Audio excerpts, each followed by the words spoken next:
উচ্ছ্বাস প্রকাশ করতে দেখেছেন? দেখেন নাই। আপনি তো স্যার পড়েন নাই রিপোর্ট, না পড়ে বিলি করার কথা কইলেন। এটা ছাপায় বিলি করতে গেলে আপনার সরকারের লোকেরা মার খেয়ে ভুট্টা হয়ে যাবে, আগে সাবধান করে দিলাম। একটু সামাল কইরা স্যার, উনারা কামের চাইতে আকামে বেশি পটু।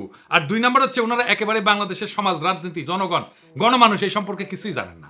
আপনি বলবেন এখানে শিরিন আপার মতো মুরব্বী আছেন, তাদেরকে আমি এই কথা বলতে পারি যে পারি স্যার, শিরিন আপা কইলেই সেটা অমৃত হয়ে যায় না। উনারে আমরা কিছু বলি না জাফরুল্লাহ ভাইয়ের সম্মানে, কিন্তু উনি একজন পার ইসলামোফোব মহিলা। আর এই কমিশনে যারা আছেন তাদের বেশিরভাগই তাই। উনাদের মিশন হইতেছে নারীর কান্দে বন্দুক রেখা ইসলাম কোপানির রাজনীতি করা। আপনাকে এক্সাম্পল দিই। নারী কমিশন বলছে ধর্মীয় আইন মেনে চলা বাধ্যতামূলক জন্য নারীদের প্রতি বৈষম্য হচ্ছে। আপনি নিজেই শেয়ার দিয়ে কইছেন ধর্মীয় আইন অনুসরণ করা যে কোনো ধর্মের অনুসারীদের জন্য বাধ্যতামূলক। ধর্মের অনুসারীরা তো আনন্দ চিত্তে সেটা অনুসরণ করেন এবং মেনে চলেন। কেউ যদি দাবি করে ধর্মীয় অনুশাসন মেনে চলার জন্য বৈষম্য হচ্ছে, এটা খুবই বাজে অনুসিদ্ধান্ত। এর অর্থ হচ্ছে ধর্মীয় আইন মানা যাবে না, আর চূড়ান্ত মানে হচ্ছে ধর্ম থেকে দূরে থাকতে হবে। এটাই স্যার বাঙ্গু সেকুলারদের চুলকানি, আর এই চুলকানিকে আপনি প্রমোট করেছেন। এই কমিটি প্রতিনিধিত্বমূলক না, বাংলাদেশের আপামর নারীদের অংশগ্রহণ নাই এই কমিটিতে। যারা সংস্কারের নামে ধর্মীয় আইনের বিরুদ্ধে কৃপান তোলে, বাংলাদেশের মানুষ তাদের সংস্কার প্রস্তাব ছুঁড়ে ফেলে দেবে। আবার দেখেন, যৌনকর্মীদের শ্রমিকের মর্যাদা দেওয়ার কথা বলছেন। ওনাদের মাথায় যে কোন দেশ থাকে আদর্শ হিসাবে জানি না, হয়তো পশ্চিম থাকে। পশ্চিমের চিন্তা, পশ্চিমের প্র্যাকটিস ওনারা চাপাই দিতে চান বাংলাদেশের উপরে, ঝামেলা বাদে সেইখানে। কিন্তু ওনারা তো পশ্চিমের যে ডাইভার্স প্র্যাকটিস সেটা নিয়ে জানেন না, ওনাদের সেই জ্ঞানও নাই।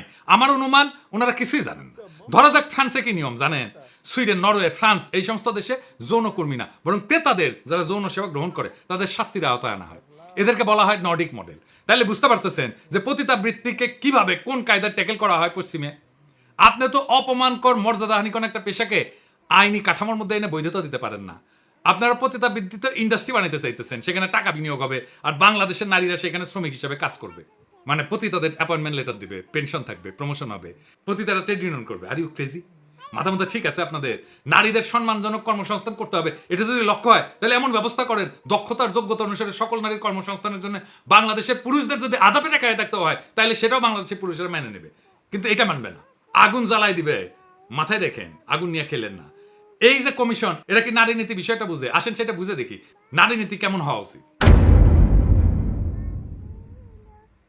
রাষ্ট্রের কাজ হইল সব নাগরিকের জন্য যুক্তিপূর্ণ, কার্যকর এবং ন্যায্য নিয়ম তৈরি করা। মোট কথায় নাগরিকের অধিকার প্রতিষ্ঠা করা। কি অধিকার? লিগাল রাইট, পলিটিক্যাল রাইট আর ইকোনমিক রাইট, এই তিনটা। এটাই রাষ্ট্রের নির্দিষ্ট কাজের এলাকা, এটাই রাষ্ট্রের কাজ। তাহলে আসেন এই লিগাল, পলিটিক্যাল আর ইকোনমিক রাইটের প্রশ্নের গভীরে যাই। রাষ্ট্রের দায়িত্ব খুবই স্পষ্ট। এই দায়িত্বগুলাই সব নাগরিকের প্রতি রাষ্ট্রের দায়িত্বের সাথে যুক্ত। সব নাগরিকের অধিকার নিশ্চিত করা, এটা পলিটিক্যাল রাইট। আইন তৈরি এবং প্রয়োগ করা সব নাগরিকের জন্য, এটা লিগাল রাইট। আর সুযোগ এবং সম্পদের সমভাবে বিতরণ করা, এইটা ইকোনমিক রাইট। রাষ্ট্রকে নাগরিকের ইন্ডিভিজুয়াল রাইট প্রতিষ্ঠা করতে হয়। এই নারীবাদীরা ইসলাম কোপানির খায়েশ নিয়ে যেটা করতে যায়, সেটা হইতেছে নারীর সম্পত্তির অধিকার নিয়ে কথা বলে। তারা বলে ধর্মের জন্য নারীরা বৈষম্যের শিকার হচ্ছে, সেজন্যই বলছে ধর্মীয় অনুশাসন মানায় বৈষম্যের শিকার হয় নারীরা। এই বৈষম্য থেকে বাঁচতে বাবার সম্পত্তিতে নারীর সমান অধিকার দরকার। এটা হিন্দু মুসলমান কেউই মানবে না। আচ্ছা বলেন তো, সম্পত্তি তো আমার, সেটা আমি কিভাবে বন্টন করবো আমার উত্তরাধিকারের কাছে, সেটা একান্তই আমার ইচ্ছা। এটাকে আইনের ভাষায় বলে উইল। আপনারা শোনেন না উইল করে দিয়ে যায়?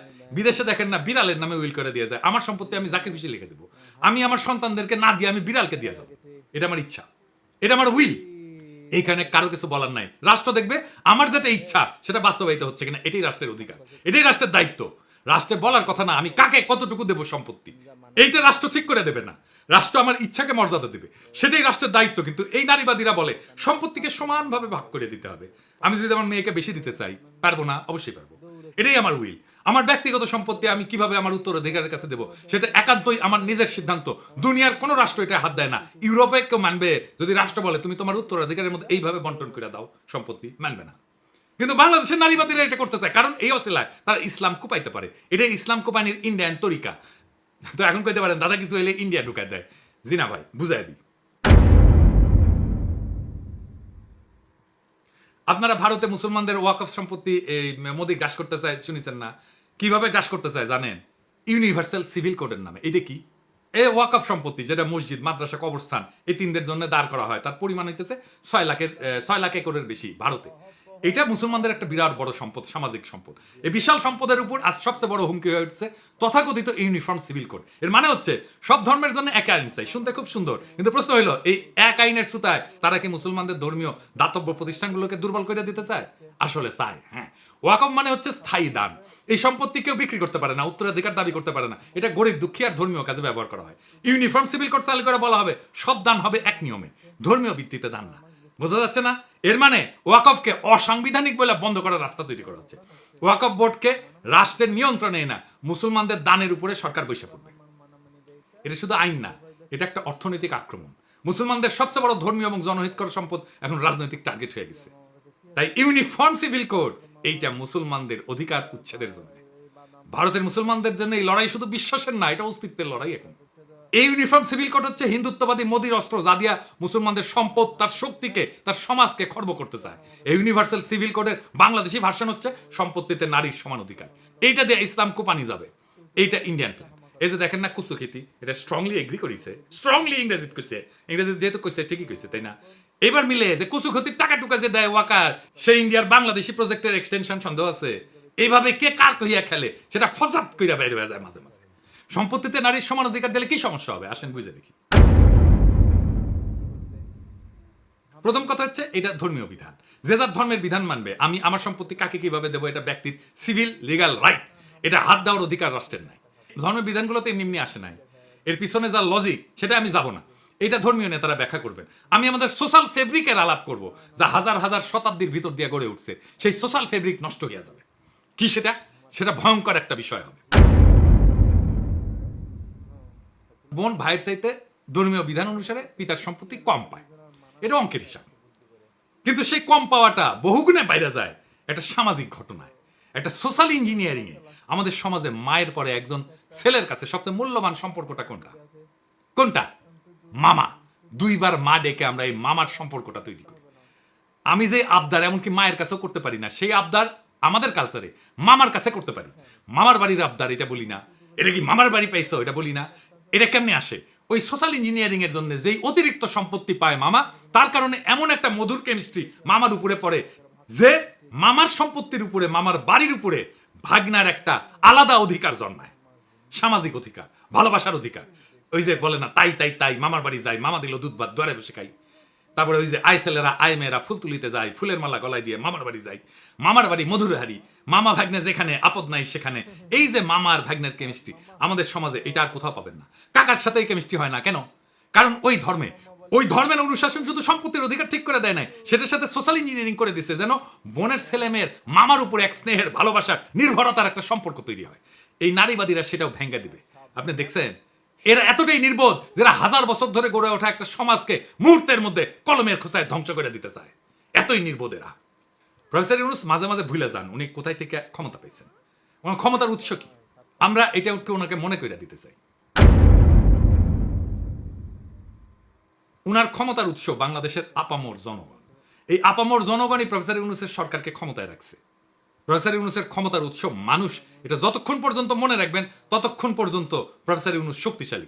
সাধারণ মানুষ উনার পিছন থেকে সরে গেলে উনি শক্তিহীন। উনাকে উষ্টা দেওয়ার জন্য অনেকে মুখায় আছে, ইন্ডিয়া মুখায় আছে, ওয়াকার মুখায় আছে, বিএনপি মুখায় আছে, আওয়ামী লীগ মুখায় আছে। এরা কেউ সফল হইতে পারতেছে না, কারণ সাধারণ মানুষ পাহাড়ের মতো দৃঢ় ঐক্য নিয়ে প্রফেসর ইউনূসের পিছনে দাঁড়াইছে। প্রফেসর ইউনূস তার এই ক্ষমতার উৎসকে যদি অস্বীকার করেন, সেই মুহূর্তে ওনার পতন, ওনার সমস্ত শত্রু ওনাকে ধ্বংস করে ফেলবে। তাই প্রফেসর ইউনূসের প্রতি এটা সতর্ক বার্তা। বাংলাদেশের সাধারণ মানুষের ধর্মীয় বিশ্বাস, সামাজিক মূল্যবোধ এর বিরুদ্ধে কখনো দাঁড়াবেন না। আপনি মনে রাখবেন বাংলাদেশের খুব সাধারণ মুসলিম সমাজ আপনার পিছনে দাঁড়াইছে। তার সমস্ত সমর্থন, আত্মার সমস্ত শক্তি নিয়ে আপনি শক্তির ভালোবাসাকে উপেক্ষা করবেন না।